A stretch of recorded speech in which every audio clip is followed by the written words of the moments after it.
TS ग्रेवा से question है, इन transaction में हमको कैश फ्लो कैलकुलेट करना है और उसका नेचर भी बताना है कि ऑपरेटिंग का है, इन्वेस्टिंग का है या फाइनेंसिंग का है। तो क्वेश्चन स्टार्ट करते हैं। एक मशीनरी परचेज की है, कितने की? 2,50,000 रुपीज़ की।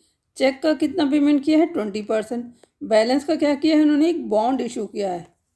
मशीनरी कितने की है? 2,50,000 रुपीज़ की। चेक कितने का इशू किया है? 20%।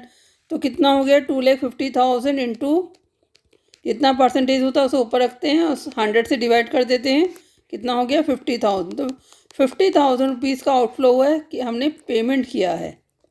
रिमेनिंग का क्या किया है? बॉन्ड इशू किया है। बॉन्ड इशू किया तो एक डॉक्यूमेंट गया होगा, उसके अगेंस्ट में कोई पेमेंट नहीं हुआ होगा। ठीक है, तो आउटफ्लो कितना आएगा? 50,000 रुपीज़। और किस में आएगा? इन्वेस्टिंग एक्टिविटीज़ में। एसेट्स का सेल परचेज किस में आता है? इन्वेस्टिंग एक्टिविटी में।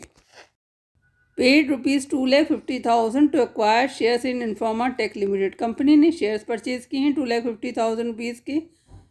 रिसीव अ डिविडेंड, इन शेयर्स के ऊपर डिविडेंड मिला है 50,000 रुपीज़ का। क्वेश्चन में कैश फ्लो निकालने के लिए कहा गया है। कंपनी ने शेयर्स कितने के खरीदे हैं? 2,50,000 रुपीज़ के शेयर्स खरीदे हैं। तो ये क्या हो गया? एक तरह से इन्वेस्टमेंट हो गया कंपनी का। इन्वेस्टमेंट हुआ तो किस में आएगा? इन्वेस्टिंग एक्टिविटीज़ में आएगा कि कंपनी ने शेयर्स परचेज किए हैं, कोई एसेट परचेज किया। एसेट्स का सेल परचेज किस में आता है? इन्वेस्टिंग एक्टिविटीज़ में आता है। अब इसमें क्या हुआ? डिविडेंड मिला है। डिविडेंड किस में मिला है? इन्हीं शेयर्स के ऊपर मिला है। तो पेमेंट हमने किया था 2,50,000 रुपीज़ का और डिविडेंड कितना मिल गया? 50,000 रुपीज़ का। तो आउटफ्लो था 2,50,000 और इनफ्लो कितना हो गया? 50,000। तो नेट आउटफ्लो कितना हो गया? Net outflow 2 lakh rupees. किस में आएगा? इन्वेस्टिंग एक्टिविटीज़ में। मशीनरी कितने की सेल की है हमने? 60,000 रुपीज़ की सेल की है। ओरिजिनल कॉस्ट कितनी थी? 2 लाख रुपीज़। एक्यूमुलेटेड डेप्रिसिएशन कितना है? 1,60,000। हमसे क्या पूछा है? Inflow of funds. कंपनी ने मशीनरी कितने की खरीदी थी? 2 लाख रुपीज़ की परचेज की थी, पर उस पे ऊपर एक्यूमुलेटेड डेप्रिसिएशन कितना है? 1,60,000 है। तो एक्चुअल में बुक वैल्यू कितनी है इसकी? बुक वैल्यू है इसकी 40,000।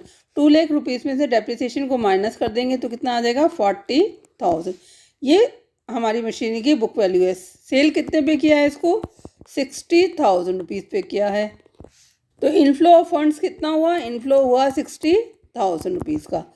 ये क्या है? एक एसेट है। एसेट्स का सेल परचेज किस में आता है? इन्वेस्टिंग एक्टिविटीज़ में आता है। तो किस में आएगा? इन्वेस्टिंग एक्टिविटी में आएगा। और कितना आएगा? 60,000 rupees. Thank you for watching channel. Kindly like and subscribe it.